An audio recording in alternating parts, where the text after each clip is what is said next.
Salam, jemaat yang terkasih dalam nama Tuhan kita Yesus Kristus. Malam ini kita memulai pertangyangan gabungan tahun 2021.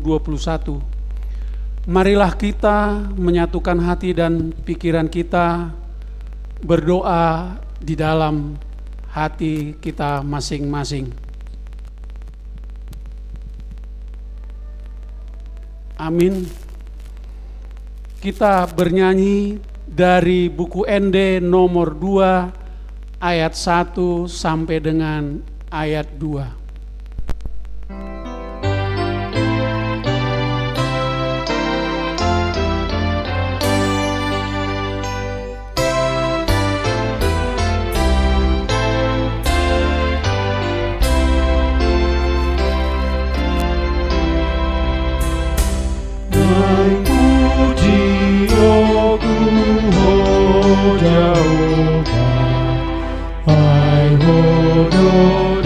Tanah tutui sai suruh toni parbaria tua wasahung putiko armi mari te Yesus anaki asalomoroham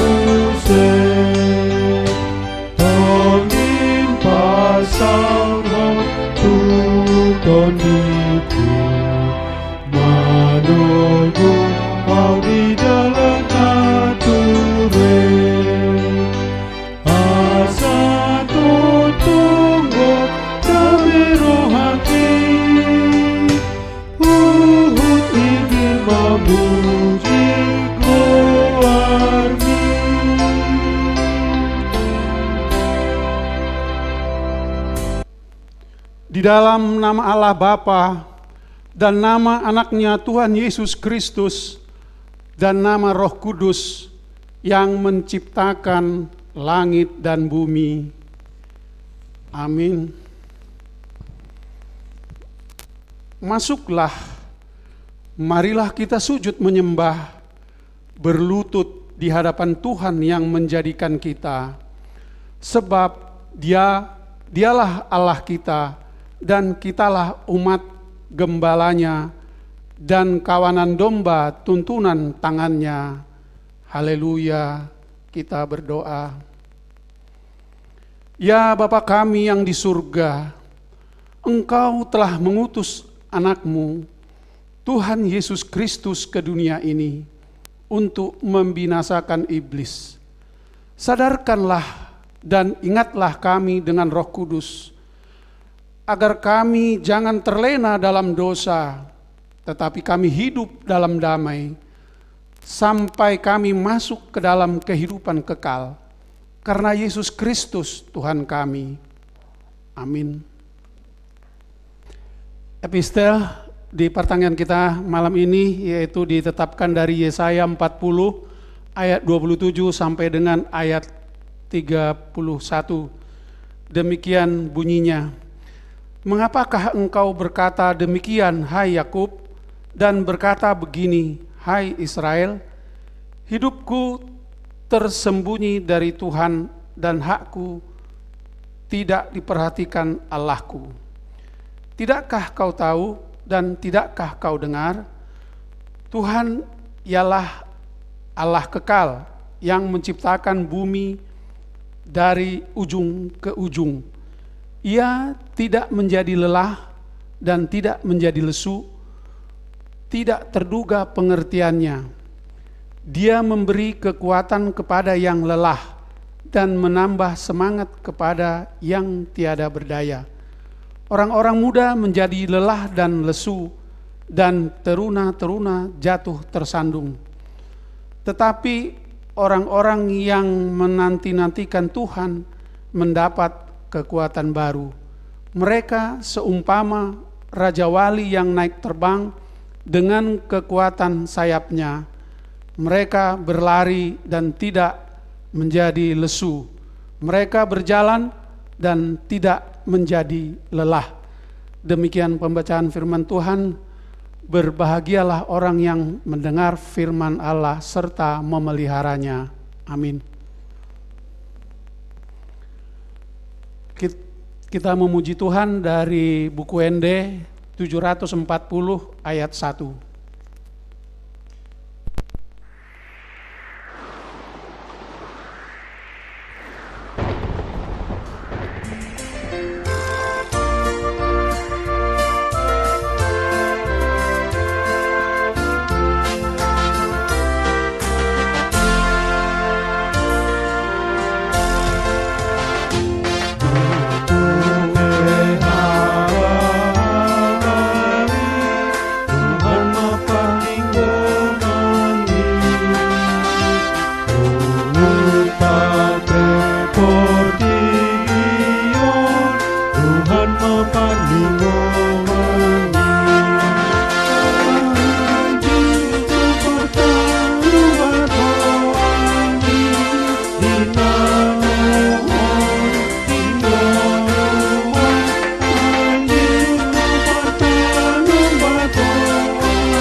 Kita bersatu di dalam doa.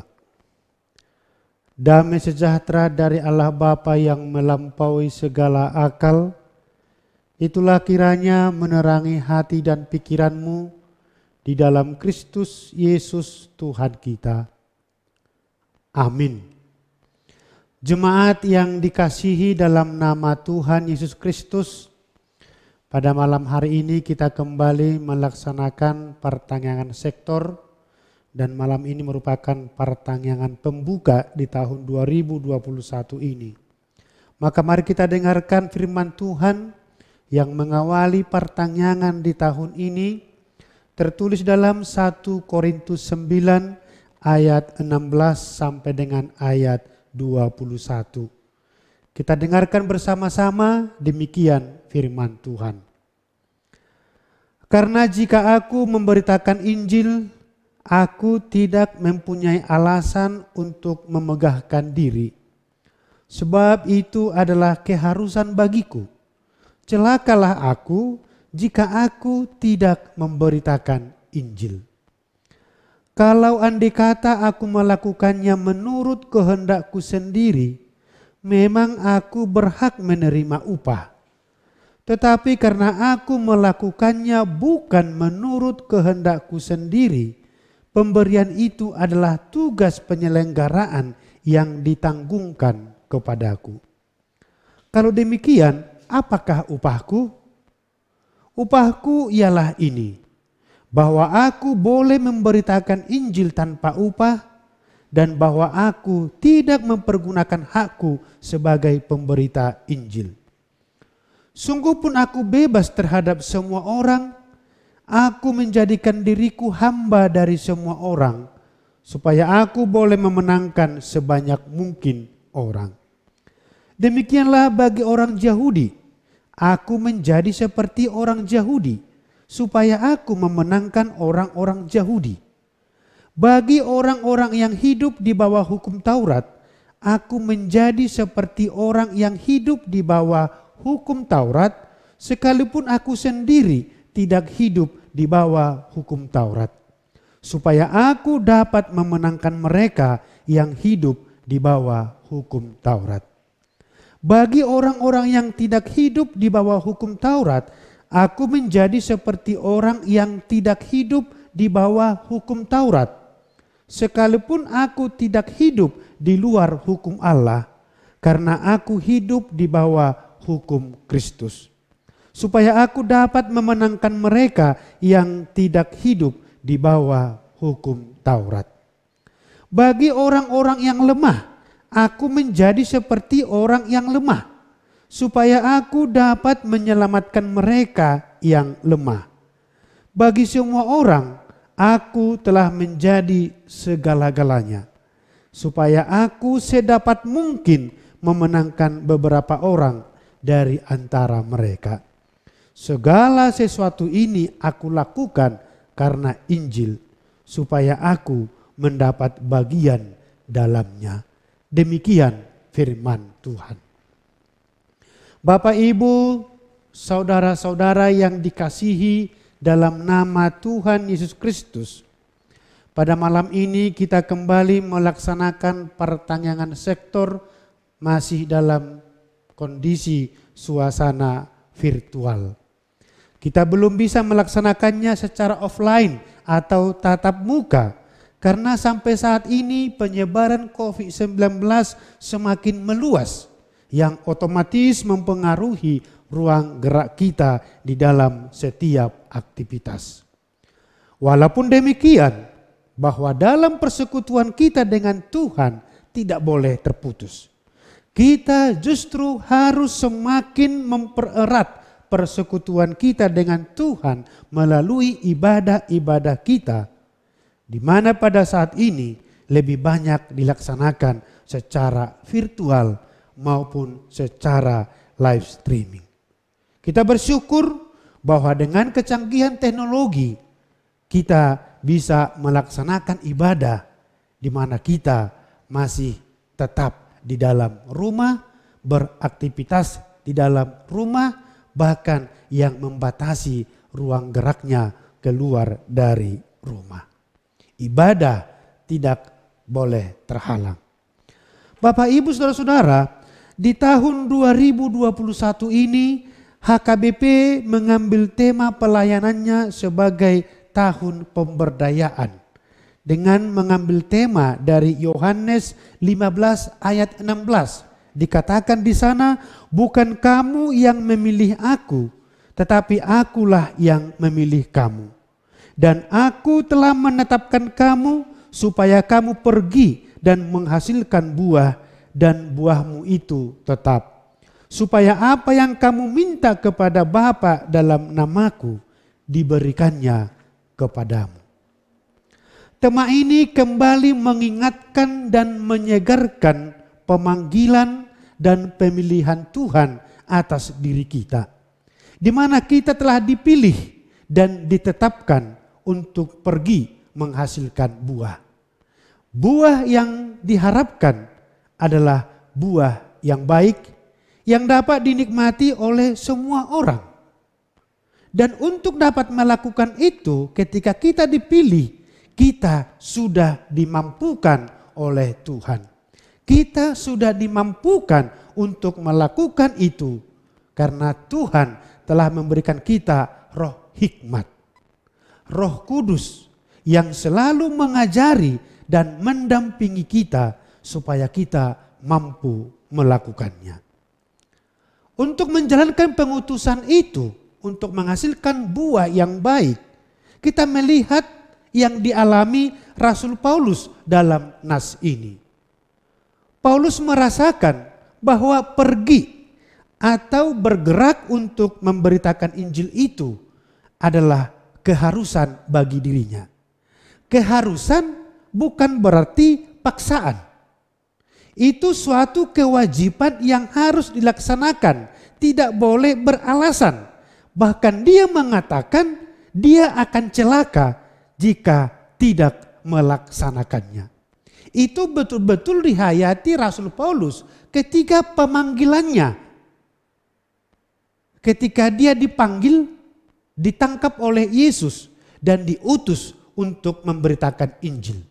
Pemanggilan itu dirasakan dia suatu tugas yang harus dia kerjakan, namun bukan dalam konteks paksaan. Bahkan dia merasakan dia akan celaka jika itu tidak dilakukannya. Bahkan dia katakan di sini, aku melakukan itu dengan sukarela. Kita perhatikan ayat 17 sampai dengan ayat 19. Aku bisa memakai status itu untuk memberitakan Injil dengan mendapatkan upah. tetapi aku tidak mempergunakan itu. Karena aku melakukannya dengan sukarela. Bahwa itu telah ditanggungkan oleh Allah kepada Paulus. Dia bukan menginginkan upah secara materi.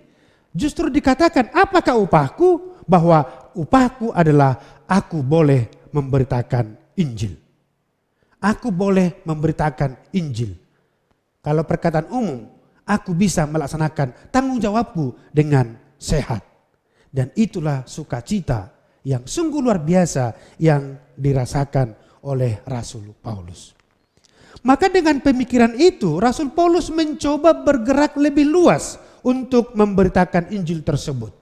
Dia merasa tidak cukup kalau hanya untuk orang-orang Yahudi saja, hanya kaumnya saja, itu tidak cukup. Tetapi dia harus bergerak keluar di luar orang Yahudi. Karena satu pemahaman baru yang dia terima dari pemanggilan dia dan pengutusannya, bahwa semua orang harus menerima berita keselamatan itu.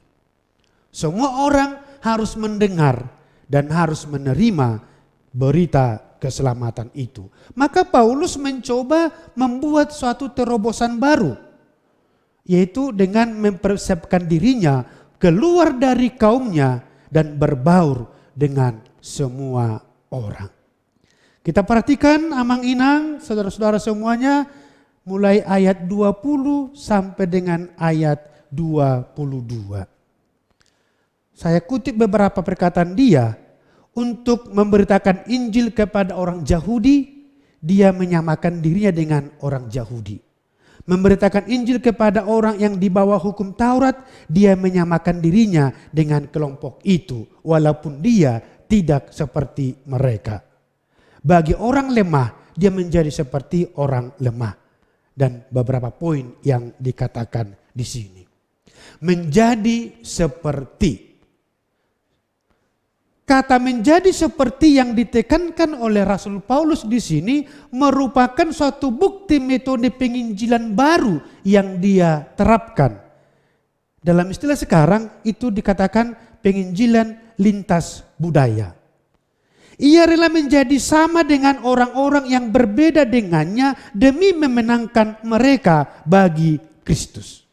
Dan itu juga kita lihat dalam hidup Yesus, ketika Tuhan Yesus hendak menyelamatkan manusia, ia rela menjadi manusia dengan tinggal di dunia, dengan budaya manusia agar dapat menyelamatkan manusia.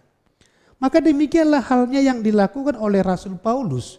Ia rela menjadi seperti siapapun yang akan dimenangkan dengan berita Injil. Dalam persekutuan kita sehari-hari pun, kita sangat perlu melihat metode yang ditunjukkan Rasul Paulus di sini. Semua manusia mempunyai budaya sendiri-sendiri. Karena budaya itu ada karena adanya kelompok manusia yang membentuknya. Bahkan budaya dapat saja terbentuk karena adanya konflik antar masyarakat setempat. Maka konsep penginjilan yang dilakukan Rasul Paulus dalam nats ini cukup jelas. Yaitu ketika hendak memberitakan Injil kepada kelompok atau orang-orang dengan budaya yang berbeda, maka Paulus menjadi seperti kelompok atau orang tersebut. Kita buat dulu catatan atau kita garis bawahi dulu kata menjadi seperti. Menjadi seperti di sini adalah bahwa pemberita Injil itu atau kita harus memahami adat, harus memahami kebudayaan, bahkan bahasa dari kelompok atau orang yang akan dimenangkan. Artinya kita itu atau si pemberita Injil harus meninggalkan kebudayaannya sendiri dan mempelajari kebudayaan serta adat dari kelompok yang berbeda sehingga menjadi seperti mereka. Akan tetapi tidak melanggar prinsip-prinsip kebenaran Kristus atau firman Allah. Jadi menjadi seperti bukan berarti menghilangkan jati diri. Tidak. Dan bukan dalam arti berlaku munafik atau berlaku berbohong. Tapi dia membaur dengan orang yang akan diselamatkan atau yang akan diinjilinya. Bapak Ibu, saudara-saudara yang dikasihi dalam nama Tuhan Yesus, dalam kehidupan sehari-hari kita pasti berhubungan dengan orang lintas agama dan budaya. Tentu yang harus kita tunjukkan adalah karakter kita sebagai karakter Kristus. Buah dari Injil melalui sikap dan perbuatan itu yang perlu kita tunjukkan sehingga mereka melihat hal-hal yang baik yang patut dicontoh dari kita. Bertemu dengan lintas budaya, bertemu dengan lintas agama apalagi, tentu kita tidak perlu membaca isi firman Tuhan dalam Alkitab secara harafiah. Tetapi yang perlu kita tunjukkan adalah buah firman itu, isi firman itu teraplikasi dalam karakter kita, dalam hati kita, dalam pemahaman kita, maka itu keluar dari perkataan kita, terlihat dari perbuatan kita, maka orang melihat cahaya Injil dari perilaku kita. Orang melihat sesuatu yang indah yang patut dicontoh dari diri kita. Itu yang perlu kita tunjukkan. Dan berhubungan dengan lintas agama dan lintas budaya, kita tidak boleh terlalu fanatik. Kita tidak boleh terlalu menutup diri. Tapi kita harus bergaul dengan mereka, bisa melakukan dialog sehingga kerukunan tercipta.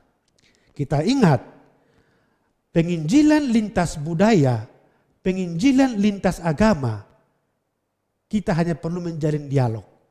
Jangan membangun perdebatan. Jangan membangun perbanding-bandingan. Tidak akan ada titik temu. Tetapi dengan dialog, kita mengatakan yang kita pahami, didengar mereka. Dan mereka mengatakan yang mereka pahami, kita dengar. Kembali kepada iman masing-masing. Tetapi kebaikan, persekutuan sudah terjalin dan persekutuan itu bukan menimbulkan perpecahan tapi bisa menciptakan kerukunan. Itu prinsip yang dipegang Rasul Paulus menjadi seperti semua saudara, semua teman. Satu harapan dia bagi Paulus, suatu saat mereka dimenangkan bagi Kristus. Itu yang dia pegang. Saudara-saudara yang dikasihi dalam nama Tuhan Yesus Kristus, bahkan dalam adat kebiasaan kita sehari-hari, dalam istilah kita adat Batak misalnya, ada istilah perkataan si dapat soluk do naro. Tentu perkataan ini kita sudah paham semua. Artinya apa? Ketika kita berkunjung ke suatu daerah, kita tidak boleh terlalu fanatik dengan adat kebiasaan kita. Tetapi harus berbaur dengan budaya setempat supaya dapat bergaul dengan baik. Sehingga pertemuan dua budaya yang berbeda bisa memperindah persekutuan hidup. Bahkan kita sesama orang Batak juga bisa ada perbedaan. Tapi perbedaan itu jangan menjadi pemicu perpecahan. Justru harus memperkaya warna pergaulan, warna persekutuan sehari-hari. Contoh lain yang dapat kita lihat dalam praktek budaya sesama orang Batak. Ada juga atau bisa katakan banyak perbedaan yang kita temukan. Contoh, saya angkat contoh dalam adat kebiasaan orang Batak dalam adat. Misalnya dalam perjambaran. Kita tahu arti jambar, perjambaran. Di Toba misalnya, osang itu diberikan untuk boru. Kalau di Humbang atau di Silindung, osang itu untuk hula-hula. Nah, bagaimana kalau orang Toba datang berpesta ke Humbang atau Silindung atau sebaliknya? Kalau bertahan dengan prinsip masing-masing, dengan falsafah kebenaran masing-masing, tidak akan ada titik temu. Maka sebagai penengahnya apa? Itu tadi, si dapat solup do naro. Di tempat siapa adat dilaksanakan, maka yang datang harus mengikuti adat setempat. Kalau mereka mengikuti itu, dan kita sudah ada mungkin mengalami itu, Apakah kita menjadi kehilangan jati diri? Tentu tidak. Itu tidak menghilangkan jati diri. Justru memperindah persekutuan. Artinya perbedaan itu, tadi saya katakan bukan untuk memecah. Tetapi akan memperkaya persekutuan kita dengan prinsip saling menerima. Aku akan menerima itu, maka kami bisa melakukan yang akan dilakukan sesuai dengan konteks, misalnya tadi pesta di daerah mana kita melakukannya. Maka dalam mewartakan Injil pun demikian. Seperti pengutusan kita. Aku telah memilih engkau dan mengutus engkau dan menetapkan kamu untuk pergi menghasilkan buah. Bagaimana kita mempraktekannya? Konteks atau konsep atau metode yang dikatakan Rasul Paulus, mungkin saya sebagai hamba Tuhan, sebagai pendeta, ketika saya mungkin berkhotbah kepada anak sekolah minggu, saya akan berlaku kepada anak-anak, berbicara seperti anak-anak supaya saya merakyat bisa diterima oleh anak-anak. Ketika saya berbicara kepada ibu-ibu, saya akan menyesuaikan apa konteks habit daripada ibu-ibu. Mungkin juga lansia, mungkin juga kaum bapak, mungkin juga napas sebulung. Satu perikop Alkitab bisa berbeda-beda metode kita lakukan untuk mempermudah firman itu landing kepada mereka. Itulah yang mau kita pegang. Di tahun 2021 ini, ketika COVID-19 masih merebak, bahkan makin mengkhawatirkan saat ini. Firman Tuhan, kita harus membuka diri, sudah hampir 1 tahun kita alami. Tidak melulu lagi kita harus ke gereja, harus pertanyaan di rumah. Live streaming, virtual, teknologi digital, suatu berkat Tuhan bagi kita. Maka mari kita memegang prinsip seperti komitmen Rasul Paulus. Ini keharusan bagiku. Celakalah aku jika aku tidak memberitakan Injil. Beribadah kepada Tuhan adalah komitmen kita. Maka mari kita merasa tidak nyaman jika kita tidak mengikuti ibadah dengan Tuhan dimanapun kita berada. Mari kita menghasilkan buah iman kita dengan teknologi digital sekarang. Ibadah virtual, ibadah secara live streaming. Tapi kualitas firman Tuhan itu semakin baik dan buah kita semakin lebat. Itulah firman Tuhan di pertanyaan pembuka tahun ini dan menyemangati kita melakukan aktivitas kita di tahun 2021 ini. Aktivitas di gereja maupun aktivitas di dalam pekerjaan kita masing-masing. Tuhan Yesus memberkati. Amin, kita berdoa. Bapa di sorga, kami bersyukur Tuhan pada malam ini dalam pertanyaan sektor, dalam pertanyaan gabungan sebagai pembukaan pertanyaan di tahun 2021 ini. Engkau mengingatkan kami Tuhan seperti yang dikatakan hamba-Mu Rasul Paulus. Memberitakan Injil adalah keharusan. Dan dia merasa bersalah, merasa celaka jika tidak memberitakannya. Itu juga Tuhan menjadi peringatan bagi kami. Ajakan bagi kami. Di tengah-tengah masa pandemi COVID ini, kami akan tetap beribadah kepadamu. Kami akan tetap melaksanakan aktivitas kami. Dan biarlah Tuhan ibadah kami. Tetap kami lakukan dari firman-Mu berbuah. Karena Engkau telah memilih kami dan telah mengutus kami untuk melakukannya. Terima kasih Bapa di sorga, kami serahkan hidup kami kepadamu. Di masa pandemi ini Tuhan, kuatkan kami untuk tetap sehat. Jauhkan sakit penyakit dari kami. Dan ingatkan kami dengan roh-Mu Tuhan untuk mematuhi protokol kesehatan untuk menjaga diri kami. Kami bisa disiplin sehingga kami tetap sehat. Ampuni dosa kami Tuhan. Dalam nama Yesus Kristus kami berdoa kepadamu. Amin. Kita bernyanyi dari buku ND nomor 743 ayat 1 dan 2 sambil mengumpulkan persembahan.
Marilah kita berdoa menyerahkan persembahan kita kepada Tuhan. Kita berdoa. Ya Allah Bapa kami yang di sorga, kami mengaku bahwa Tuhan adalah sumber dari segala karunia yang melimpah dalam kehidupan kami masing-masing. Sebahagian daripada karunia itu kami serahkan kembali sebagai persembahan kepada Tuhan. Terimalah dan berkatilah persembahan umat-Mu ini, agar dapat kami pergunakan untuk pekerjaan dan pelayanan kerajaan Tuhan di dunia ini. Bukalah hati kami untuk mengenal betapa banyak berkat dan karunia yang kami peroleh dari Tuhan, supaya kami senantiasa bersyukur kepadamu di dalam nama Yesus Kristus Tuhan kami. Amin. Kita bersama-sama mengucapkan doa Bapa kami. Bapa kami yang di sorga, dikuduskanlah namamu. Datanglah kerajaan-Mu, jadilah kehendak-Mu di bumi seperti di surga. Berikanlah kami pada hari ini makanan kami yang secukupnya, dan ampunilah kami akan kesalahan kami, seperti kami juga telah mengampuni orang yang bersalah kepada kami. Dan janganlah membawa kami ke dalam pencobaan, tetapi lepaskanlah kami daripada yang jahat. Karena Engkaulah yang punya kerajaan dan kekuasaan dan kemuliaan sampai selama-lamanya. Amin. Anugerah Tuhan kita Yesus Kristus, kasih setia dari Allah Bapa, dan persekutuan dari Roh Kudus kiranya menyertai kamu sekalian. Amin. Amin.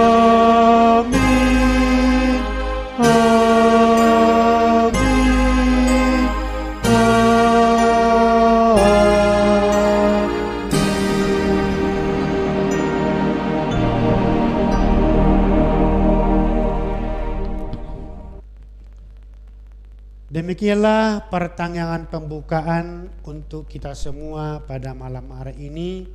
Tuhan Yesus memberkati kita semua. Salam sehat selalu.